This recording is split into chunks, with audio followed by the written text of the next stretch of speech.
This is Bold Dominion, an explainer for state politics in a changing Virginia. I'm Nathan Moore. Well, with all the news of the pandemic going on, we sometimes forget, or at least I sometimes forget, that we have elections coming up in Virginia quite soon. Party primaries and conventions for U.S. House races are taking place in June. So, Virginia has 11 seats in the U.S. House of Representatives. Before the 2018 elections, our congressional delegation included 7 Republicans and 4 Democrats. But then during the midterm elections 2 years ago, Democrats swept in some big wins. Now that delegation is 7 Democrats and 4 Republicans. This year, those freshman Democratic lawmakers will have to defend their seats. In our next episode in a couple weeks, we'll dive into what's at play in Virginia's 2nd and 7th district races. But today we're looking at Virginia's 5th district, a huge gerrymandered region that stretches from South Hill and Danville along the North Carolina border, up through Charlottesville, and all the way past Warrenton into the Washington, D.C. exurbs. Freshman lawmaker Denver Riggleman is the Republican incumbent, but he's facing a challenge from Bob Good, a far-right candidate who worked at Liberty University until launching his campaign. Riggleman really could be in a lot of trouble and could end up losing renomination at this convention, which is very much in Good's backyard in Campbell County. That's Jeff Skelly from 538.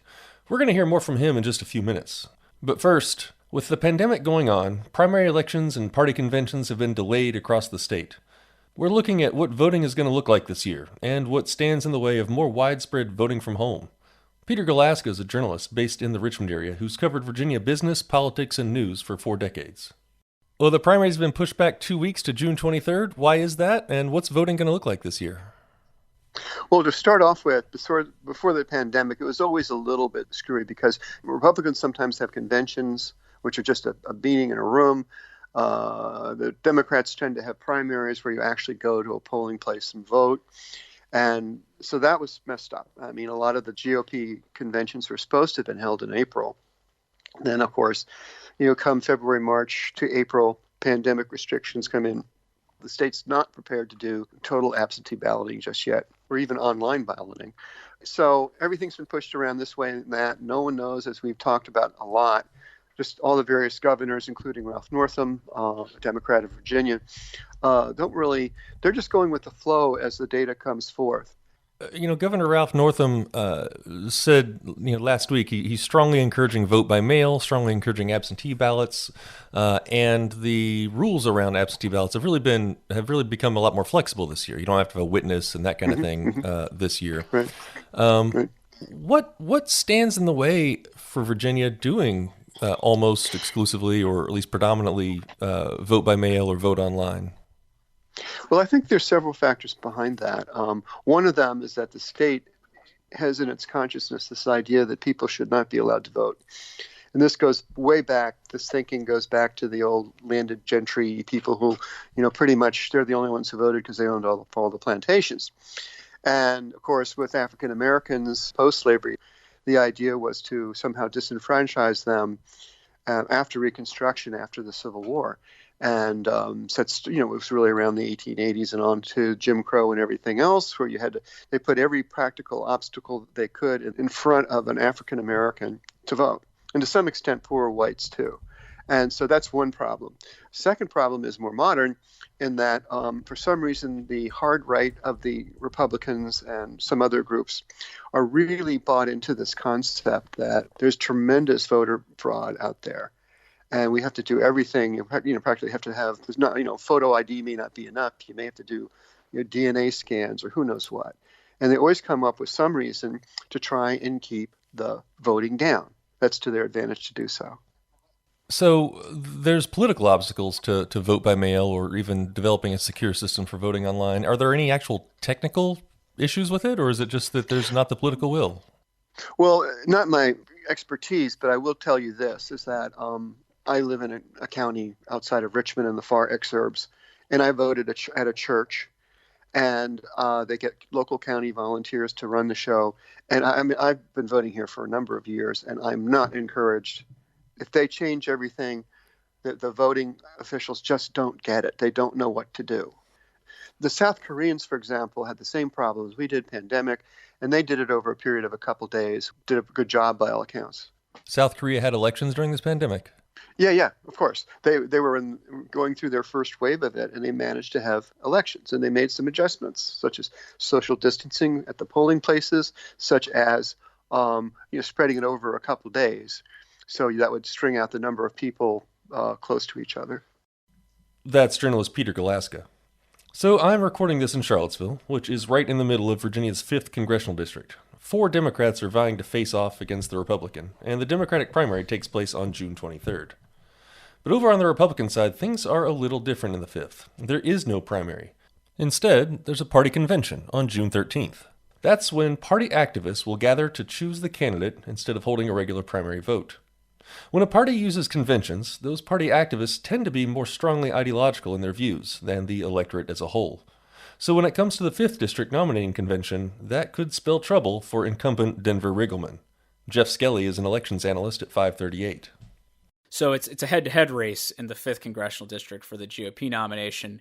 And, on the face of it, you would expect Riggleman to have an advantage being the incumbent, because incumbency usually is helpful, and there are a lot of reasons for that, whether it's fundraising, people knowing you're just better known, those sorts of factors.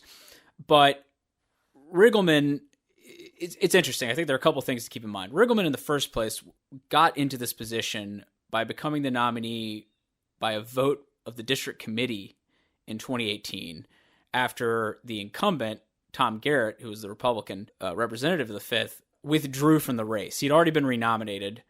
He had no opposition, but he decided to drop out. There was a scandal with the way his wife had been treating his staffers, apparently. There was like an ethics investigation going on, and then also he admitted that he was an alcoholic, while also saying that he wasn't planning to run for re-election now.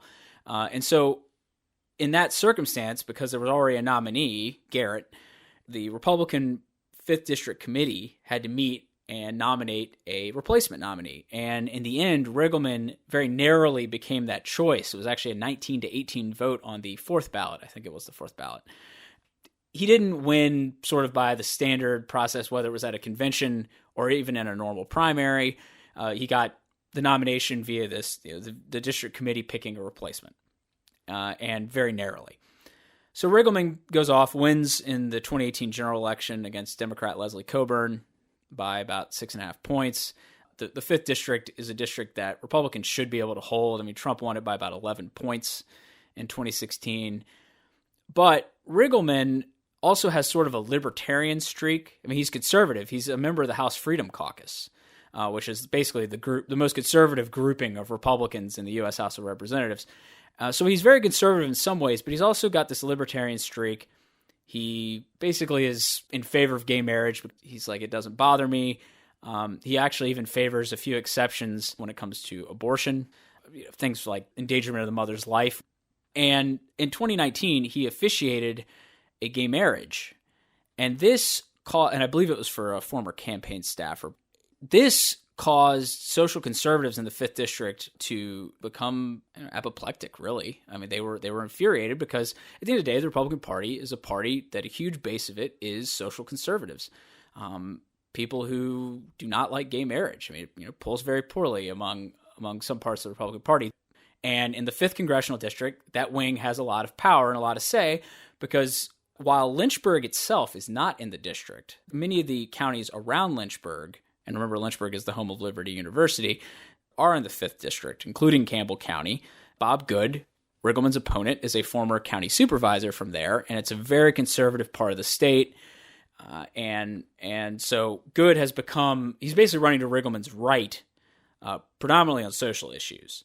And because Riggleman already had this flashpoint over the gay marriage officiation, there were a few small counties, Republican committees in the district censured him over this. There's something for Good to really go on here. And it looks like Riggleman actually might be in some real trouble at the convention. Good came out recently in an interview and said that he had 62% or support from 62% of the registered delegates at the 5th District Convention. Now, I don't know how that would actually translate to votes, because the county's votes will be weighted to some extent by how Republican they are and how large they are population-wise. But the fact that you could even say that, and if it is true, again, we don't know for sure, if that is true, then Riggleman really could be in a lot of trouble and could end up losing renomination at this convention, which is very much in Good's backyard in Campbell County. Not only that, but from what I read, the convention is sort of a drive-through convention because of the pandemic, but it's actually taking place at Good's church. Yeah, it's taking place at Tree of Life Ministries, and I actually did not know that was Good's church, but this is the sort of thing that has prompted Riggleman he released a statement a few days ago talking about how basically the process was being rigged against him and that Republican voters were basically being disenfranchised and that a lot of decisions that the 5th District Committee had made were made in favor of Good and that Good had done things like, basically he accused Good practically of bribing the committee. Who knows how true that is, but that's essentially what he accused him of, to make favorable rulings in terms of how the process would work to favor Good and go against Riggleman. So Riggleman is outraged, basically. In fact, some supporters of Riggleman were trying to get the party in the face of the coronavirus to try to switch over to a primary. In Virginia, it's good to understand that Virginia is a weird state. It's basically the only one like this, where the local party committee in whatever race you're talking about, whether it's a House of Delegates race or a U.S. House of Representatives race, whatever the committee that represents that party in that jurisdiction decides what the nomination process is going to be, whether you're going to use the state-run primary or you're going to use a non-primary method, which usually is a caucus convention sort of system. It's good to understand that the 5th District Republican Committee chose to use the convention format and that they have that option in Virginia, and you don't necessarily have to use the primary. Why on earth does Virginia have that system where the local party jurisdiction for that jurisdiction gets to choose between primary and convention? Well, it goes back to, I think, the early 20th century. I think it was 1912. There was basically an optional primary law, and we've been using it ever since, and we're the only state that really has this. Now, to be clear, there are some states where a primary is not necessarily used in the nomination process, or the key moment in the primary is actually at a convention before the primary. But Virginia is really the only one that has this system where the local party jurisdiction makes this decision. Virginia has all these, a lot of these little procedural things that you add them up and it's like, man, it's like a system set up to keep the decision making to a relatively small number of people, isn't it? Well, it can work out that way. The Democratic Party in Virginia has certainly moved in recent years to being very pro-primary. They almost always use a primary. It was actually interesting in 2018. You actually saw this kind of a little bit of a fight over this in the 5th Congressional District because the Democratic committee there had decided to use the caucus convention system, which ended up nominating Leslie Coburn for that contest. But there was a real push by some of the candidates and a lot of people a lot of Democrats in the district to say, we should be using a primary. And this year, for the 2020 election, Democrats in the 5th District are using a primary, and they have a 4-way race for that nomination. So, which will be decided on June 23rd, since they delayed the primary a couple weeks because of the coronavirus. So, you actually see that play out a little bit in the 5th, but from 2018, when there was kind of a kerfuffle about the choice to use a caucus convention to now using a primary. And statewide, Democrats have had a policy for a while now of using a primary for statewide nominations. There was a period before that when they often just used a convention for that. And now Republicans kind of go back and forth on this statewide. It's been a real heated issue at times in past nominations. For example, in 2013 for the gubernatorial contest, initially, the Republicans were expected to use a primary to nominate their statewide candidates for the 2013 election, but the state central committee opted in late 2012 to use a caucus convention system instead, and that basically helped Ken Cuccinelli clear the field to win the Republican nomination for governor, because the lieutenant governor, Bill Bolling, a fellow Republican, was probably going to run if it was a primary, because he knew he could possibly win the nomination in a primary, but in a convention setup where the people participating are more likely to be more conservative relative to the average Republican primary voter, Bolling knew he couldn't beat Cuccinelli in that environment. So that decision, whether to use a primary or a convention, has been very heated at times on the Republican side. Jeff Skelly is an elections analyst at 538. Stay with us. We're back in just a moment with more on gerrymandering and redistricting. You're listening to Bold Dominion, a state politics explainer for a changing Virginia. Find us online at bolddominion.org. Have a friend who's trying to figure out Virginia state politics? Tell them about this show, and then subscribe in Spotify, Apple Podcasts, and wherever fine podcasts are served up. Bold Dominion is a member of the Virginia Audio Collective, online at virginiaaudio.org. While you're isolated at home, check out Ask a Wayfinder. The newest episode of the Advice and Meditation podcast explores how we can get unstuck even during a global pandemic. That podcast and many more at virginiaaudio.org. So, Virginia's carved up into 11 districts in the U.S. House of Representatives. Every 10 years, those district lines get redrawn a little bit based on the latest census figures. Right now, we have a map in Virginia where many of those districts are really secure for the incumbents. Often, district lines have been drawn to give the incumbent party a comfortable winning margin, while packing the other party's voters into a smaller number of districts. Well, 2020 is a census year, and how those lines get drawn could be changing soon. Kyle Kondik is the Director of Communications at the University of Virginia Center for Politics. He takes us through the district maps and what voting is going to look like in the middle of a pandemic. Well, so there's a ballot issue this fall to have a kind of a nonpartisan redistricting system. So if that passes, then it would take some power away from the majority party in determining how that happens. So we'll have to wait and see how that ends up being determined. One other factor is the pandemic is having an effect on the census, in that the census is conducted in years that end in zero.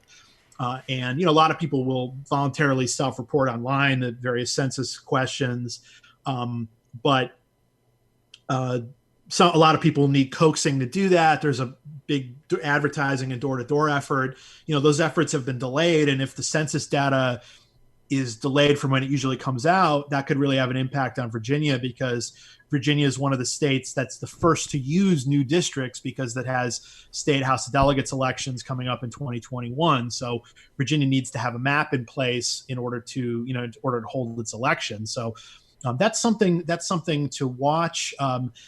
Also, even if lots of different states have different considerations for how they do redistricting, but most districts are going to inherently be not really feature strong two-party competition. These days, I'd say any district you would draw in kind of Western Virginia, the 9th district, that's a district that had been Democratic in the past, but has become overwhelmingly Republican.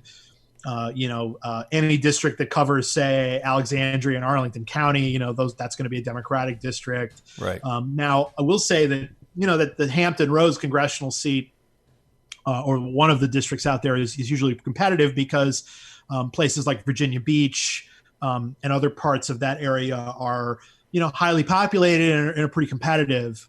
So that's a place that inherently is pretty competitive.